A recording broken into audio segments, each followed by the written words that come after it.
एक कथावाचक कथा करके जा रहे थे तो रास्ते में वो भयंकर प्रेत प्रकट हो गया।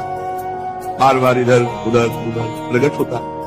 कई बार घटना ऐसी देखी है, आंखों देखी है, वो तभी समझ में आता प्रेत है जब कभी इधर कभी सामने कभी पीछे कभी आगे। अब वो तो एक पूर्व के समय में था तो एक हाथ में लालटेन थी संध्या के समय, एक हाथ में पोथी थी भागवत की, वो छू सकता नहीं था, बार बार भयावह रूप रखता।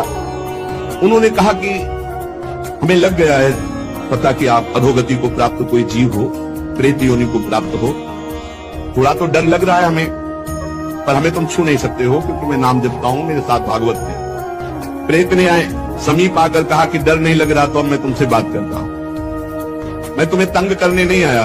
और रोने लगा, मैं अपना उद्धार कराने आया हूं। तुम पिता के समान हो, जो नाम जप करता है, भगवत चर्चा करता है, वो सारे चराचर को पुत्र के समान प्यार करता है।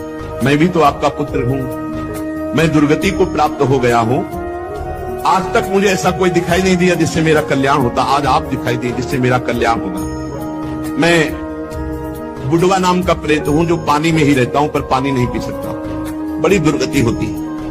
इसी तालाब में रहता हूं, रास्ते से निकलने वालों को देखता रहता हूं कि कोई ऐसा निकले जो मेरा उद्धार कर दे। मैंने कभी किसी का प्रेत योनि में कुछ नहीं बिगाड़ा है, परंतु अब मेरा चैन हट गया, अब बहुत व्यथा बहुत कष्ट हो रहा है।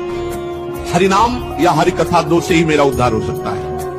और रो रो करके दूर से ऐसे गिर पड़ा चरणों में। तो उन्होंने कहा अगर ऐसी बात है तो आज आप चैन से जहां चाहो रह लो, कल से मैं अपने घर में आपको निमंत्रण देता हूं आना, और घर में ही हम 7 दिन भगवान की कथा कहेंगे, तुम्हारा कल्याण हो जाएगा। और हर कथा की शाम को नाम कीर्तन तुम्हारे लिए करेंगे।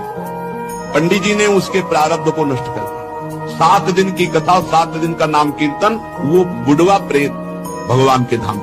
भगवान का नाम और भगवान की कथा ही नारकी योनियों से बचा सकती है। इसलिए सबसे प्रार्थना है जितना बने राम कृष्ण हरि जपो, राधा राधा जपो। जहां कहीं भगवान की कथा सुनने को मिले विशुद्ध, वहां कथा सुनो। अगर बन जाए तो दूसरे का हित करना, कभी पाप मत करना, क्योंकि ये पाप निश्चित भोगना पड़ता है, बड़े बड़ों को भोगना पड़ता है।